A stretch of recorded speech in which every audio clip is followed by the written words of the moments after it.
నమస్కారం ప్రజలరా. ఈ అనిల్ కుమార్ యాదవ్ ఎప్పుడైతే రాజకీయ సన్యాసం తీసుకుంటాడో అప్పుడు దాకా మాట్లాడకూడదు అనుకున్నా. కానీ మళ్ళా ఒక మిత్రుడు ఒక వీడియో ఒకటి పంపించాడు. ఓనా దీన్ని ఏందో ఒకరోజు చూడు, దీని కథ ఏందోనో. ఇది గతంలో మాట్లాడింది అయినప్పటికీ ఇప్పుడు తెలుగుదేశం వాళ్ళు భారీగా తిప్పుతూ ఉన్నారు. కాబట్టి మనం కూడా ఒక చిన్న వీడియో విశ్లేషణ చేద్దాం. మీ అభిప్రాయాన్ని కూడా తప్పకుండా కామెంట్లో తెలియజేయండి.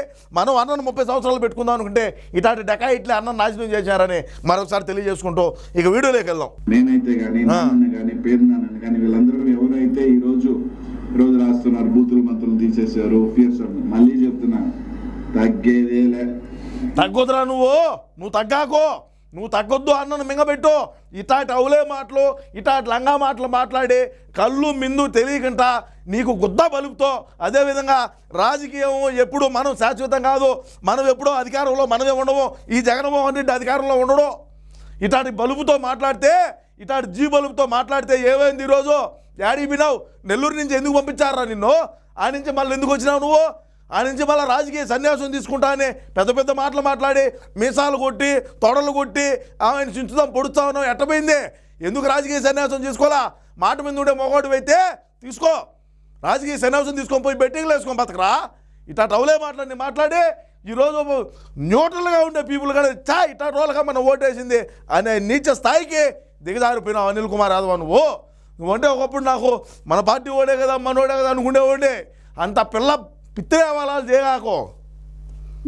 మా వాయిస్, మా రక్ష, మా అటాకింగ్ లో అంగుళం కూడా తగ్గదు. ఇంకా డబుల్ బొనంజాలో పోతాం. ఇంకా రా బయటికి వచ్చి మాట్లాడు. ఎందుకైతే నెల్లూరు నుంచి నిన్ను నర్సరావుపేట పంపించారో, నర్సరావుపేట నుంచి ఒక బఫూన్ మాదిర, ఒక డకాయిట్ మాదిర, ఒక లంగా అవులేగాడి మాదిర ఎందుకైతే మూల కూర్చున్నావు పోయి? ఎందుకు నిన్ను మూల కూర్చుని పెట్టారు ప్రజలు? దేనికి? నువ్వు చేసిన అభివృద్ధి ఏందిరా? నువ్వు అభివృద్ధి చెందడం కాదు.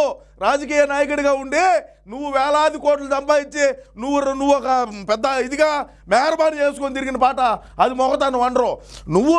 నిన్ను నమ్ముకున్న ప్రజలకు, నీ నియోజకవర్గానికి, నిన్ను నమ్మి ఓట్లేసిన ప్రజానికానికి ఏ విధంగా నువ్వు అభివృద్ధి చేసావు అది చెప్పిసావు. అది చెప్పు ముందు బయటకు వచ్చి.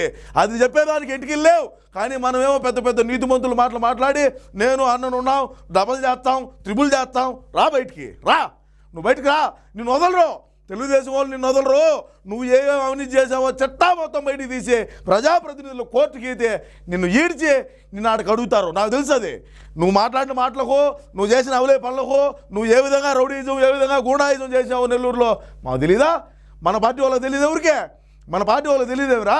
నువ్వు నెల్లూరు నుంచి నువ్వు పోటీ చేయొచ్చు కదా. నువ్వు అంత కసి, నీలో అంత కలేజా ఉంటే నెల్లూరు పార్లమెంటుకు నువ్వు పోటీ చేయొచ్చు కదా.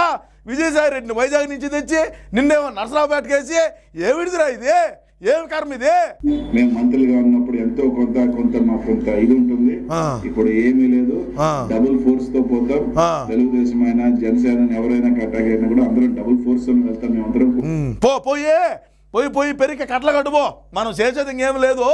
పొయ్యి వాళ్ళది పెరిగి అన్ని కట్టలు ముడేసి దండం పెట్టుకొని లేదంటే సామ్రాడేసి ఒకరు పొగ వేసుకొని మళ్ళీ రా. నీ బతుకు నువ్వు అవలే మాటలు మాట్లాడి ఈరోజు రాష్ట్రంలో అన్నకు దిక్కు దివానం లేకుండా చేశారయ్యా మీరు. దిక్కులే దివానం లేదు కదా. ఈ విధంగా అన్నను మింగబెట్టారు. ఏం అవసరం లేదు. ఏది ఏమైనప్పటికీ కూడా మీ అమూల్యమైనటువంటి అభిప్రాయాన్ని అయితే కామెంట్లో తెలియజేయండి. నేను తప్పకుండా అన్నకు తోడుగానే ఉంటా. అన్నను మళ్ళా ముఖ్యమంత్రిని చేసుకునేదానిక నా ఈ పోరాటం ఆగదు. మీరందరూ నాకు సపోర్ట్గా ఉంటారా లేరా అనేది కామెంట్ రూపంలో తెలియజేయండి. నమస్కారం.